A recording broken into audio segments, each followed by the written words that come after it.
Perdón, muchachos. A ver.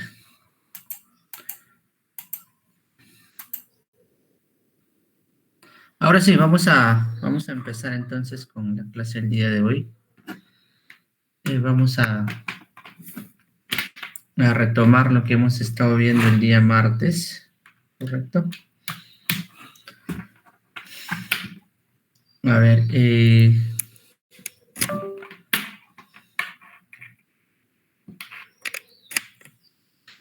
el día de hoy a las 7 de la tarde, o de la noche, perdón, ya tenía agendado algo con muchísima anticipación antes de saber qué iba a dictar en San Marcos, ya en noviembre, ya, justo ayer nos enviaron el correo y recién recordé, es que soy parte del comité consultivo de la Universidad Continental y con muchísima anticipación habíamos coordinado este tema. Esta es la clase de recuperación. Ahora, lo que yo estaba pensando plantear es a las 7 salir el break, porque esta reunión es probable que... Es que ese es el tema, no tengo exactamente el tiempo que va a durar. Ya, es más, nos han enviado ya la presentación, para que no estoy mintiendo. Justo ahí, ahí aparezco como miembro del comité consultivo. Ya, pero repito, fue algo que habíamos coordinado con el director de la escuela hace, o sea, ni siquiera cuando postulé a San Marcos, ¿no? Era en noviembre aproximadamente. Entonces, por favor, vamos a avanzar y de ahí vamos coordinando, si es posible, recuperar la clase o quizás hacer los breaks solo de 10 minutos y así hasta el final vamos cerrando con todos los temas que he querido cerrar.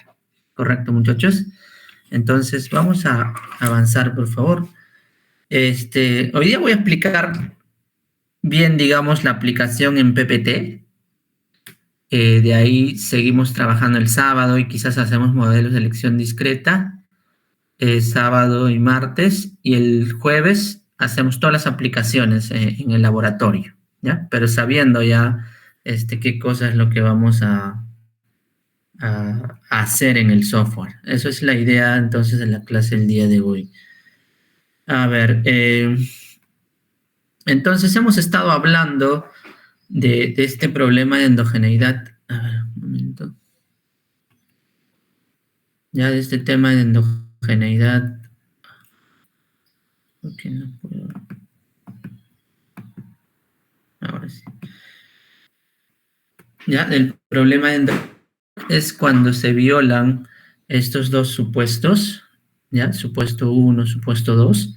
El supuesto 1 tenía que ver con el valor esperado de este término de error condicional a estas variables explicativas, debe ser igual a 0, o la correlación, ¿no? De este U con este XY debería ser también igual a 0, ¿correcto?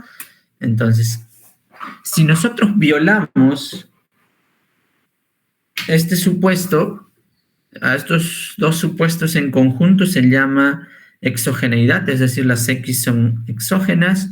Recuerden las implicancias de ello, ¿ya? Las implicancias de ello, perdón, tenía que ver con ya tenía que ver con el tema de que los estimadores o las propiedades del MCO, ya los estimadores del MCO sean insesgados y consistentes. De eso hemos estado hablando. Y cuando violamos este supuesto, simplemente vamos a tener problemas muy serios, como habíamos comentado, de sesgo e inconsistencia, ¿no? Y las causas, habíamos también hablado en detalle la clase anterior, con ejemplos acerca de variables omitidas. Recuerden, cuando uno habla de variables omitidas, esta variable, esta variable omitida es cuando hay una variable que puede ser importante para explicar Y, pero a su vez tiene una correlación con el tema de la variable explicativa que tiene problemas de endogeneidad. Ahí surge el problema. Si no tuviese ninguna correlación con la variable explicativa, no habría ningún problema y no necesariamente es una variable omitida, ojo. Ahora, si bien esa parte no lo puse acá porque es repaso, la clase anterior, un alumno me hizo la siguiente pregunta. Profe, cuando hay variables omitidas, entonces no se podría utilizar variables instrumentales. Estaba pensando en la pregunta de por qué surgió y es muy probable que esa pregunta surgió porque utilicé una misma variable para especificar dos cosas diferentes. ¿Ya? Cuando hablamos de variables omitidas, yo les mencioné un y, acá hablábamos de, en general, un beta 0, un beta 1, x, y por acá poníamos el gamma z, y más un término de error.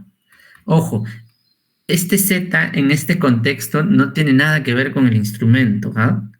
Este z aquí es la variable omitida, ¿ya? Es la variable omitida.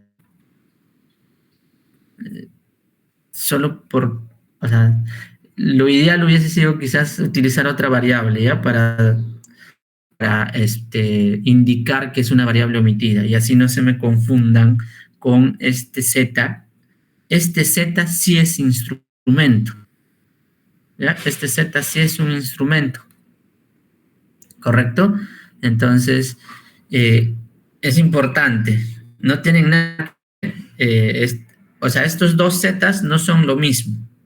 Acá el z utilicé en línea con lo de Wooldridge para especificar que es una variable omitida, ¿no? Si z es una variable omitida, ¿ya? Este gamma, normal, no tiene ningún problema en ser estadísticamente significativo. Pero no tiene nada que ver con el instrumento en sí, que ya es una solución a este problema. ¿Correcto? Entonces, el tema era, z va a ser una variable omitida si es que existe una correlación entre x y z, diferente de 0. Es decir, si x es educación y z, ya, x es educación y z es, por ejemplo, variable omitida, llamémoslo habilidades, ya, para el ejemplo que hemos estado haciendo, educación, habilidades. ¿Correcto? Educación, habilidades. En ese contexto, ya es que hablamos de endogeneidad. ¿Por qué, profe? Ya habíamos hablado en clase, ¿no? Porque al no incorporarlo dentro de la regresión, ¿ya? Porque esta es la correcta especificación, pero yo quizás estoy planteando solamente en función de x. Estoy obviando z, que en este caso es la variable omitida. Pero esa variable omitida tiene una correlación con x. Entonces, si no lo considero, por ejemplo, si no considero habilidades dentro de la ecuación de Mincer, va a estar dentro del término de error, ¿no? Entonces, la correlación de x con el término de error que contiene a z va a ser diferente de 0. Y eso es la violación, ¿no?, de igualdad de 0. Ahora, por otro lado, al plantear la solución de variables instrumentales, ¿ya? De variables instrumentales, lo que sucede es, también hemos simbolizado al instrumento como z, y yo creo que ahí vino la confusión del alumno, ¿ya? Espero que en el resto de alumnos no necesariamente, pero ahora estoy aprovechando en zanjar este tema, ¿no? Z en este caso es para simbolizar la variable omitida y en este otro caso sí, para hablar de este instrumento. ¿Correcto? Ahí está. Pero está bien, está bien. Su duda y su consulta me ha permitido aclarar un poco más este tema. Igual, si hay alguna duda, me avisan con total confianza, por favor. Ahora, ¿qué se hace entonces cuando hay ese problema de endogeneidad, ya sea por variables omitidas, por simultaneidad o causalidad reversa, o errores de medición, etcétera, buscamos una alternativa, en este caso variables instrumentales. Como su nombre dice, vamos a buscar una variable que lo vamos a llamar instrumento y que lo vamos a simbolizar z, que no tiene nada que ver con esa variable omitida, ojo, ¿eh? Más bien este Z es algo totalmente exógeno, ¿no? Hemos estado poniendo ejemplos, por ejemplo, tasa de mortalidad en épocas de la colonia, las lluvias, en esta investigación de conflictos con crecimiento que les estaba explicando. Son factores totalmente exógenos, ¿no? O en todo caso una norma, una ley que obliga a algo, pero es exógeno.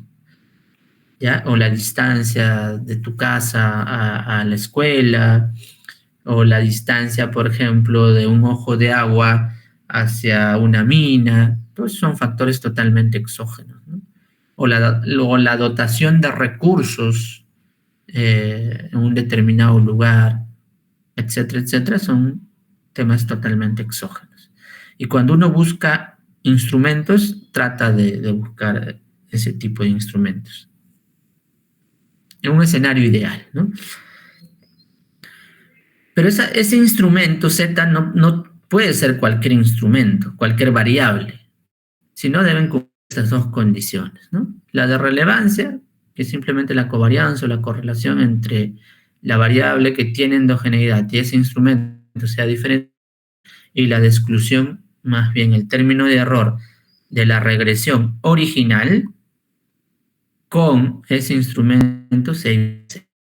Ahí sí necesitamos que este Z no explique directamente a Y.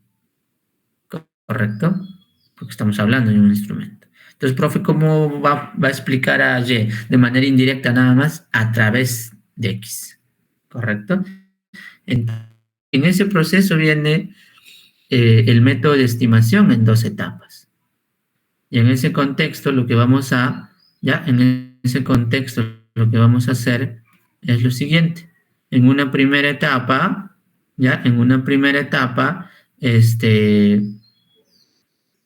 vamos a predecir X solamente en función de Z, y en una segunda etapa, esa predicción de Z lo vamos a incorporar en la variable dependiente, en la variable de interés que queremos.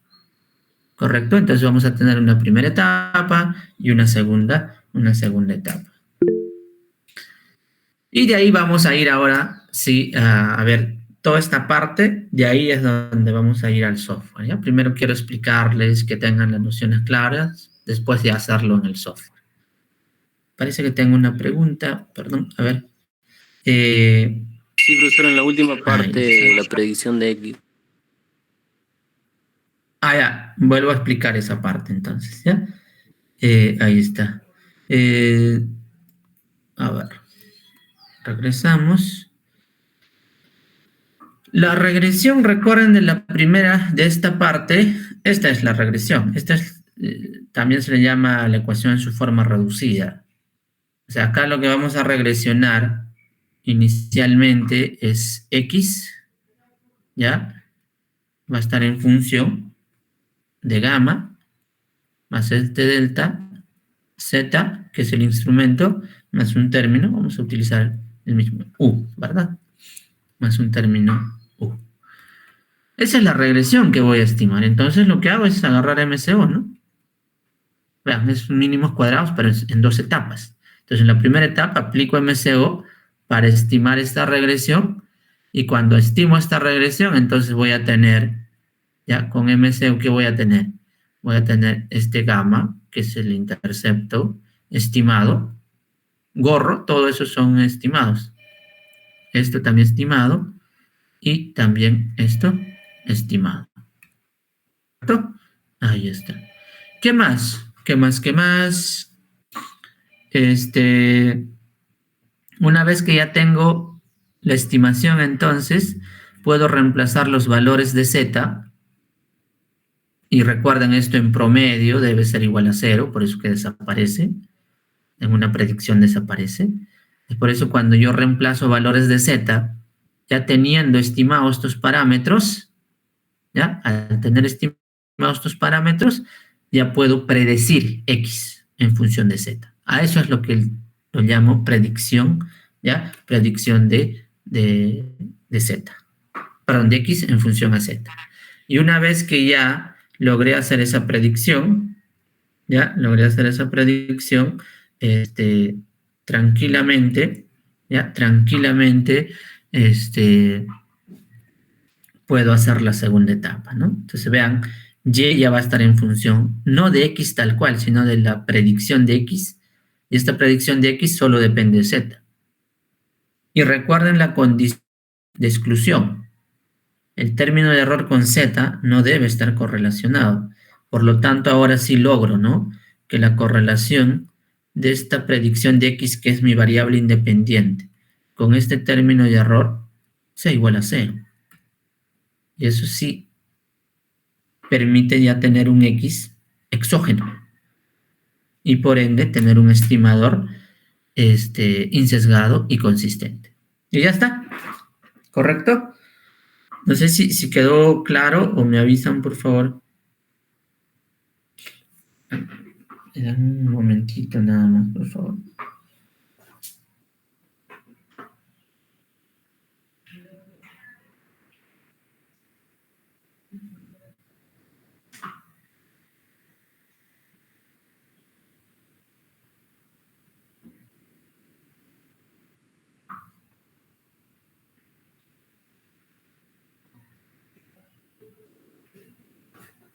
Ya, bacán. Ahora sí. Una vez que ya se explicó esa parte, entonces vamos a hablar sobre esta parte, ya, de las aplicaciones. Vamos a continuar con la ecuación de Miller, con una versión más sencilla, en el sentido que vamos a tener logaritmo, ya, vamos a tener logaritmo de salario en función de educación y del género nada más. ¿Correcto? Y luego vamos a testear posibles instrumentos. ¿Ya? Posibles instrumentos. ¿Cuáles son esos posibles instrumentos? Uno, el score que alcanzó el individuo. Recuerden, la unidad de análisis en este ejemplo es un individuo. Entonces, si se tiene información acerca de la nota que obtuvo este individuo en comprensión de lectura cuando tenía 11 años, por ejemplo, lo puedo utilizar, ¿no? O la nota alcanzada también del individuo en su examen de matemáticas a la edad de 11 años, también puedo utilizar. O también les estaba comentando, ¿no? Dos variables dummies. Uno va a ser el MAMSOW en el caso en donde va a ser una variable dummy que va a adoptar el valor de 1 si el individuo, si la mamá del individuo tiene educación superior o no. Y thatSo lo mismo, ¿no? Una dummy si es que el papá del individuo tiene educación superior o no. O sea, en principio sí tiene sentido que sean exógenas, ¿no? Porque el individuo al final pues no es que decide que su papá o su mamá hayan estudiado o no. ¿Correcto?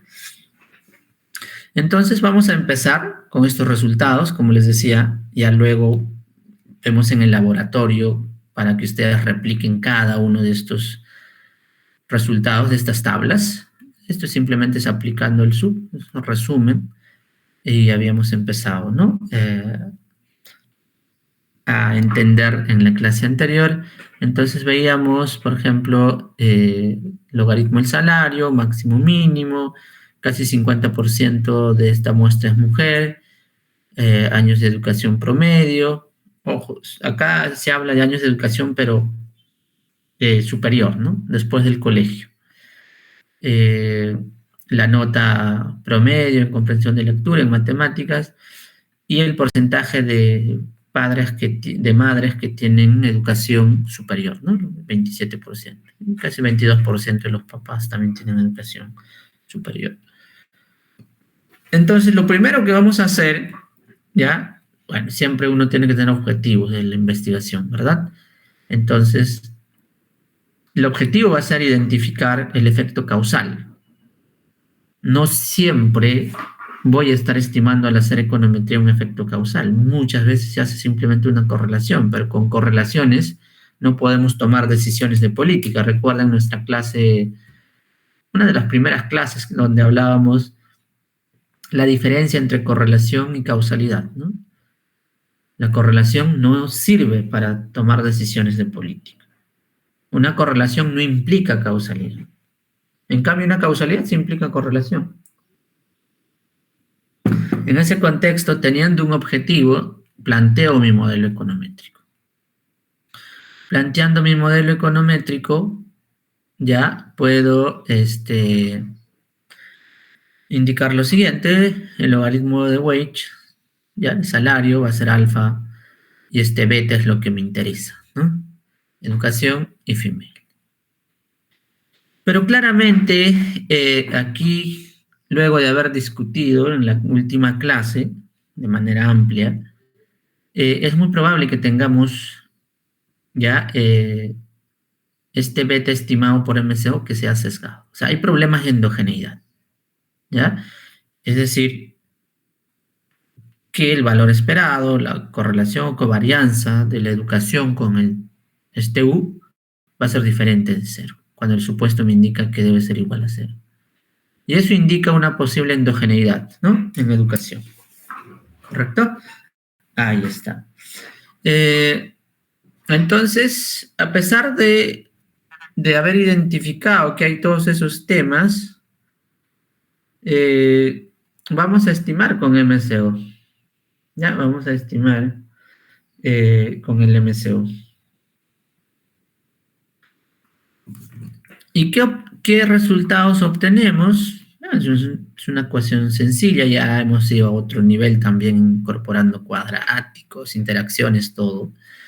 Pero por ahora vamos a hacerlo más sencillo: educación y female. ¿Qué resultados obtenemos? Una rentabilidad de la educación de 7,6%, estadísticamente significativo, y una brecha de género casi de 30%, ¿no? Un R cuadrado de 22%, etcétera, etcétera. Sin embargo, hay posibles razones para el uso de variables instrumentales. Uno, que hay sesgo por habilidad, es decir, un sesgo por variable omitida. Ya, en este caso es muy fácil de entender que la habilidad sí afecta al salario.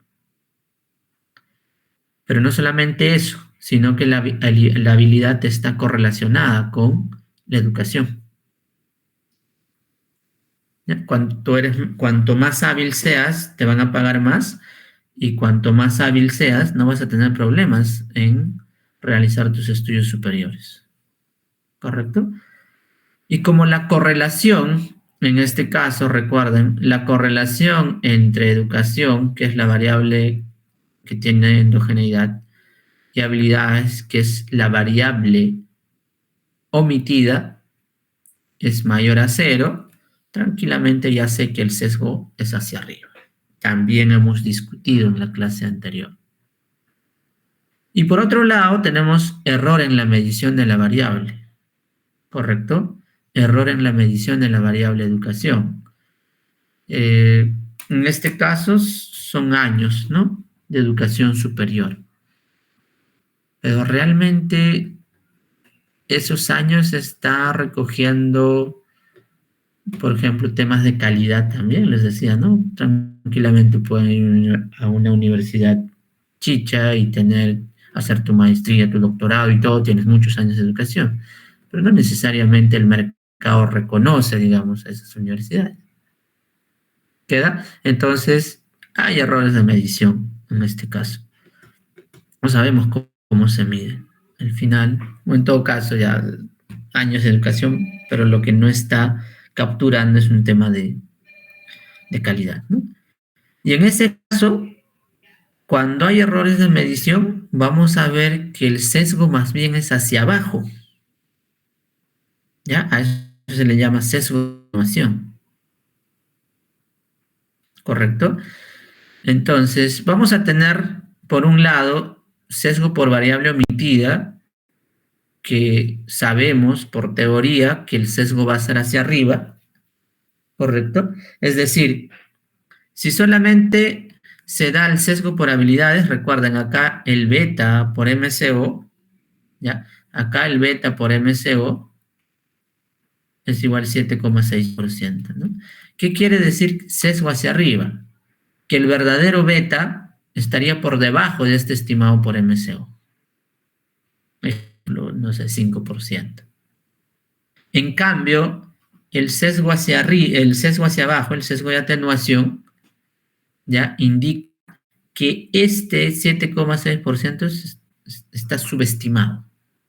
Quizás la real rentabilidad de la educación sea mucho mayor al 7,6%. Entonces quizás es 9 o 10%. Entonces, por un lado tenemos un sesgo hacia arriba, hacia abajo, no tenemos certeza cuál va a ganar y para eso necesariamente necesitamos meternos, ¿ya? Necesitamos meternos a la data. Ahora, para poder identificar los instrumentos, ¿ya? Para poder identificar los instrumentos, hay que entender cuáles son las condiciones que deben cumplir, ¿no? Por un lado, hemos hablado de la relevancia del instrumento y para ello simplemente necesitamos ver estos posibles instrumentos. Estos son los Z, Z1, Z2, Z3, Z4, posibles instrumentos, con la variable, en este caso educación, debe ser diferente de 0. ¿Correcto? Ahí está. Entonces, esta variable, este posible instrumento, que era la nota en comprensión de lectura, cuando tenía 11 años, con educación debe ser diferente de 0. Es decir, esto debería explicar a educación. Eso es relevancia. Pero por otro lado, también hay esta condición de exogeneidad, de ortogonalidad, o la restricción de exclusión. Recibe distintos nombres. Y en ese caso, más bien estos posibles instrumentos, que son los zetas, si se dan cuenta, zetas con U, ¿no? El valor esperado, la correlación, como les decía, debería ser igual a 0. Y más bien acá, los zetas con la X, pero en este caso X es educación, ¿verdad? Debe ser diferente de 0. Entonces, de esa manera, vamos entendiendo la relevancia del instrumento y el cumplimiento de la condición de exclusión o de ortogonalidad o de exogeneidad del instrumento. Ya está. Solo que ahora estamos viendo todo aplicado, ¿no? Entonces, ¿qué implica, por ejemplo, la relevancia del instrumento? Ya, la relevancia más la ortogonalidad, por eso está acá un más. Entonces, si nosotros logramos relevancia más ortogonalidad, vamos a obtener instrumentos válidos, ¿no? Entonces, instrumentos válidos es relevancia más ortogonalidad del instrumento. ¿Qué es relevancia, profe? Ya les dije estas condiciones, ¿no? ¿Y qué es exclusión? ¿Qué es ortogonalidad? ¿Qué es exogeneidad? Estas condiciones. Sin embargo, para esta última parte, sobre todo para la ortogonalidad, o en general, lo más importante en todo este proceso de defender a tus instrumentos, necesitas una narrativa importante, ¿no? En base a teoría económica, o como hacen Acemoglu, Johnson y Robinson, ¿no? En base a historia, ¿no? Que estos colonizadores, entre comillas, iban, se quedaban algunos, otros no necesariamente, y así se crearon distintos tipos de instituciones. Es algo histórico. Y de esa manera puedes sustentar, justificar el uso de ciertos instrumentos. Por otro lado, para mostrar el tema de relevancia, ¿ya? Para mostrar el tema de relevancia, vamos a plantear esta ecuación. La educación, bueno, puedes repetir también tu variable control, que en esta ecuación de Mincer es género. Profe, si es que pongo experiencia, urbano, estado civil, todo eso, puedes poner también, ¿ya? Pero lo que importa es estos coeficientes, porque estos son los zetas. Y recuerden, para verificar la relevancia necesito que este Phi2, Phi3, Phi4, Phi5 sean estadísticamente diferentes de 0 para poder decir que son relevantes. Pero ¿qué tipo de ecuación es esta? A esto se le conoce también como la ecuación en su forma reducida, ¿correcto? Entonces, ¿cuál es el procedimiento? Recuerdan, de mínimos cuadrados en 2 etapas. Inicialmente, ¿ya? Se estima esta regresión, es decir, educación en función de los instrumentos y, bueno, y de las variables de control del modelo, y vas a lograr una predicción. O sea, estimas por MSO y obtienes las predicciones de educación, en este ejemplo. ¿Correcto? Luego vamos a una segunda etapa. Esa predicción, ¿ya?, lo vamos a utilizar como variable independiente del logaritmo de salarios. Y tu variable control, ¿no? Y en este caso, y hemos dicho, esta variable sí es totalmente independiente de este U, pero para eso el instrumento tiene que ser válido. Si no es válido, voy a seguir teniendo ese problema, ¿no? Entonces, ya, una vez que ya muestro que esta variable que voy a utilizar finalmente con este U son totalmente independientes, ahora sí el MCO es insesgado y consistente. Pero nuevamente, se hace en 2 etapas. Ah, ya, profe. A ver, estadísticamente, ¿cómo probamos la relevancia del instrumento? Como les decía, vamos a estimar esta ecuación en su forma reducida y vamos a plantear la hipótesis nula. ¿Qué me dice esta hipótesis nula? Que estos coeficientes deben ser, para hablar de relevancia, diferentes de 0, pero la nula va a indicar que es igual a 0. Recuerden, es una prueba F, ¿no? Profe, ¿y por qué no incorpora el Phi1? No, pues esa es una variable control, no es un instrumento. Los instrumentos son estos 4 posibles instrumentos. Vamos a ir evaluando si es que ayudan o no. Ahora, si yo rechazo esta hipótesis nula, así voy a poner, ¿ya? Si se rechaza, ¿ya?, H0, ahí es que voy a indicar instrumentos válidos. ¿Ya? Instrumentos válidos. Pues eso es lo que vamos a, ¿ya?, eso es lo que vamos a plantear acá. Bueno, acá hay un tema de sesgo que también puede existir en muestras pequeñas, finitas del estimador de variables instrumentales, y eso va a depender también, ya, del número de instrumentos que yo esté utilizando, etc. ¿Ya? ¿Qué más? ¿Qué más? Y del R cuadrado, ¿no? De la forma reducida, que me indica qué tan relevantes son los instrumentos. ¿Correcto? Entonces, cuanto más grande sea ese R cuadrado, ¿correcto?, todo esto va a ser 0 y más bien no va a haber ningún sesgo. Sin embargo, si es que empiezo a tener un R cuadrado muy bajo, ahí voy a empezar a tener también sesgo, ¿no? Y cuanto mayor sea el número de instrumentos, también se puede empezar a generar este sesgo. Y también hay otro componente que se llama la fuerza de la endogeneidad, es decir, qué tan correlacionados están esos términos, ya, de errores que se están planteando en estas ecuaciones, ¿no? Aquí, por ejemplo, de la forma reducida, y el otro es de la ecuación, ya, de la ecuación o de la regresión principal.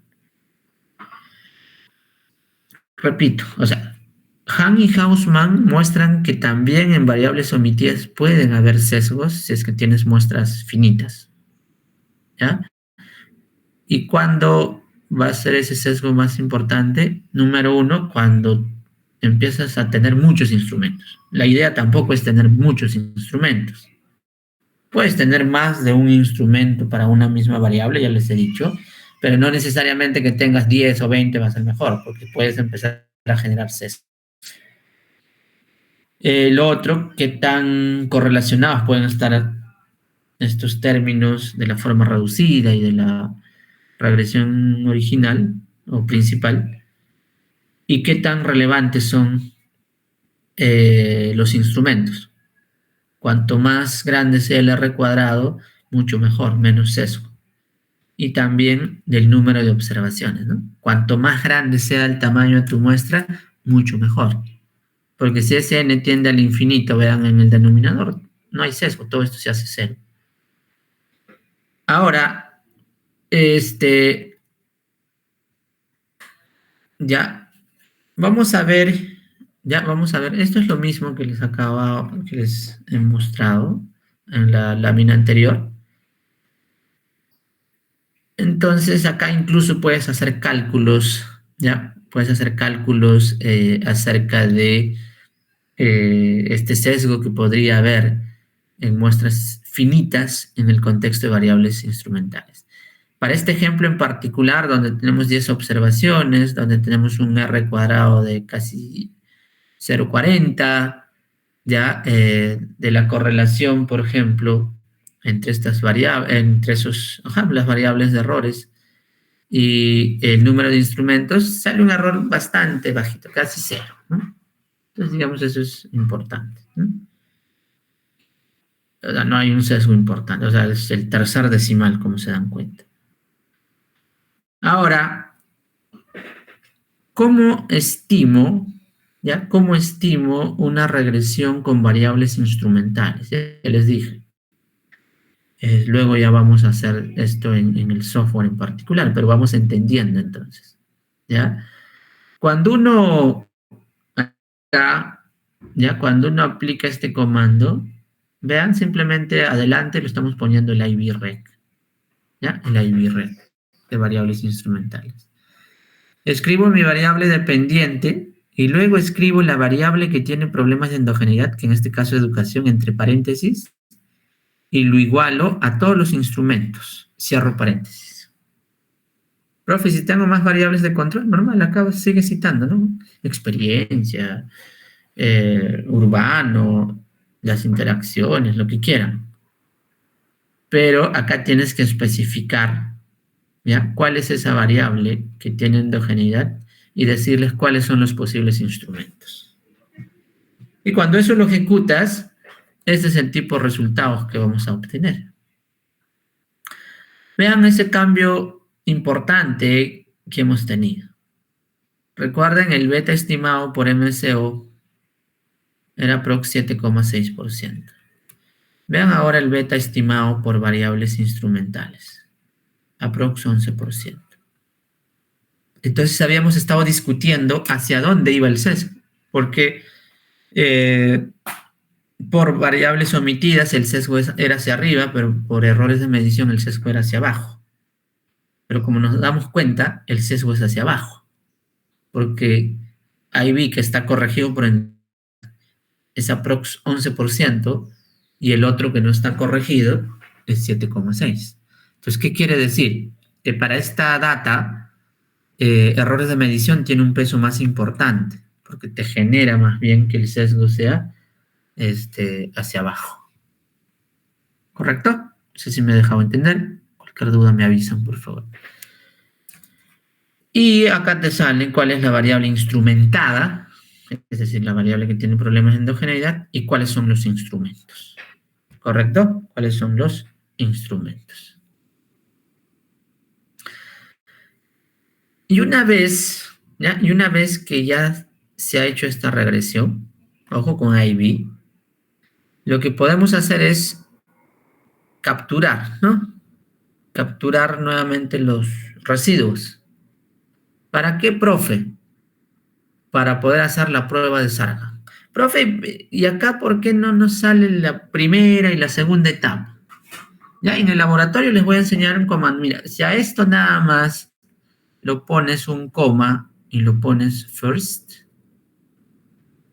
¿ya? First de primera, ¿ya? Vamos a pedir la primera etapa también. Entonces nos va a salir una tabla donde va a estar la primera y la segunda etapa. Acá ya directo nos está poniendo, no nos está mostrando el detalle, simplemente el resultado final, ¿no? Pero detrás de este resultado final, recuerden, hay dos etapas. Primero, tuvo que estimar la forma reducida y tratar de predecir educación, y luego acá ya se aplica la educación con su predicción, ¿no? Pero si pones este comando, first, dentro del stata, automáticamente salen las dos etapas. Ahora, ya hemos visto que probar la relevancia es fácil, hacer una regresión y hacer una prueba de hipótesis, pero ¿cómo probamos ya si los instrumentos son válidos? Es decir, si cumple con las condiciones de exclusión o de ortogonalidad o de exogeneidad. Para ello, ya se trabaja la prueba de Sargan. Y esta prueba de Sargan es también bastante intuitivo. Simplemente recuerden, una vez que estimas el IV, puedes capturar este residuo y ese residuo ya lo regresionas en función de los instrumentos. Recuerden, la condición es de que estos coeficientes sean estadísticamente diferentes de cero. ¿Ya? Diferente de cero. O perdón, acá necesitamos que sean estadísticamente iguales a cero, porque recuerden esta condición de que estos deben ser iguales a... Y ahí voy a poner todo esto, ¿no? Necesitábamos que esta variable con el término de error sea igual a cero. Necesitamos que esta otra variable, otro posible instrumento con este residuo, debe ser igual a cero. Entonces, eso es lo que estamos trabajando en esta parte, como se dan cuenta. Ya, hice la estimación, pero luego capturé el residuo y ese residuo lo estoy regresionando con los instrumentos. Y bueno, con la variable control. Pero luego, lo que necesito es que estos coeficientes, estadísticamente hablando, sean iguales a cero. ¿Correcto? Entonces, para eso se puede aplicar esta prueba LM. Entonces, el test de Sargan va a ser n por el r cuadrado. ¿R cuadrado de qué, profe? De esta regresión. Y eso se va a distribuir con un h cuadrado. ¿Correcto? Donde n es el tamaño de la muestra. Y R es el número de restricciones, ¿no? En este caso, esto es posible, ¿no? Acá tenemos, o sea, lo que importan son estas 4 restricciones, ¿no? ¿Qué más? Y una vez que se hace eso, vean, es regresionar con MCO nada más este residuo en función de los instrumentos y luego ver si estos son estadísticamente significativos, diferente cero, ¿no? Ojo, ahora lo que nos interesa es que todos sean iguales a cero para decir que estos instrumentos son válidos. Entonces vamos al estadístico T o al p-value, ¿no? Nos interesa que todos sean mayor a 0,05. Ok. Ups. Ok. Este no es un instrumento válido, porque no estaría cumpliendo con la condición de exclusión. Porque este instrumento sí está correlacionado con el término, con este residuo. Entonces, ¿cuál es la solución, profe? Lo quitamos. Es significativo en esta ecuación auxiliar acá, ¿eh? Por lo tanto, ese es el instrumento que no cumple con una de las condiciones. Por ende, lo quito. ¿Correcto? Lo quito. Y en ese contexto, entonces, vuelvo a estimar una nueva regresión sin esa variable. Como se dan cuenta, that show voló y simplemente me quedo con esta parte. Ahora sí, si se dan cuenta, todos los p-values están por encima de 0,05. Eso quiere decir que todos estos coeficientes son iguales a 0. Eso que implica que se cumple con la condición de exclusión. Finalmente, ¿qué me dice el test de Sargan entonces? Si los instrumentos son válidos o no. Anteriormente me decía que esos instrumentos no son válidos al 5%, porque el p-value estaba por debajo de 0,05. Ahora, ese p-value está en 40%. ¿Eso qué quiere decir? Que el test de Sargan está validando los instrumentos. Pero para validar esos instrumentos hemos tenido que votar uno, que no cumplía con una condición. Y ya está. Y de esa manera pueden hacer, recuerden, el AutoRec 2 nos permitía hacer este tipo de tablas, ¿no? Perfecto, muchachos. Entonces, ahí pueden ver las diferencias. Lo que nos interesa es esta rentabilidad, ¿no? Después de todas las correcciones, etcétera, los instrumentos, vean, esto es el MCO. El MCO me da una rentabilidad de 7,6 y variables instrumentales una rentabilidad casi de 11%. ¿Correcto? Entonces, eso es importante. Ahí es donde ves sesgo. Esto es el sesgado, esto es el que no sirve y esto es el corregido. Y eso es lo que tendría que utilizarse para tomar decisiones de política. ¿Correcto, muchachos? Les voy a pasar esta diapositiva para que vayan entendiendo, revisando, para que cuando vayamos al laboratorio todo sea mucho más sencillo.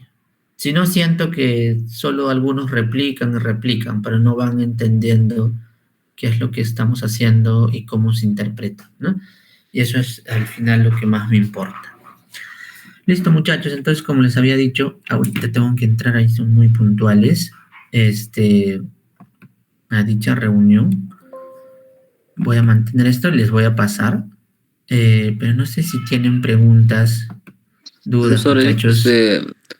bueno, sinceramente, o sea, ¿cree que esta de la prueba de Sargan y ortogonal en la próxima clase se pueda también repetir al menos algunas cosas? Sí, no te Entendemos que preocupes. no hay tiempo ahora y bueno. Sí, el sábado, igual Claro. les voy a pedir por favor que traten de repasar. Igual el día sábado voy a repetir esta parte, pero vayan con dudas, ¿ya? Vayan con todas estas dudas que ustedes están indicando. Y con total confianza me avisa, profe, repita nuevamente eso, ¿ya? Y como decías, ahorita sí tengo que entrar en la otra review, pero el sábado con total tranquilidad ponemos más ejemplos, mayor detalle, etcétera. No se preocupen y hacemos también la aplicación de Acemoglu, Johnson y Robinson, para que cuando vayamos al laboratorio también repliquemos. ¿Ya, muchachos? Listo. Sorry por cortar ahí la clase, pero era un evento exógeno, porque era antes que yo decida dictar todavía en San Marcos, ¿ya? Listo, muchachos, entonces, porfa, nos vemos el día sábado para seguir avanzando, ¿ya? Un abrazo, muchachos. Vayan estudiando, por favor, les voy a pasar las clases para que vayan revisando, ¿ya? Chao, chao, muchachos, un abrazo.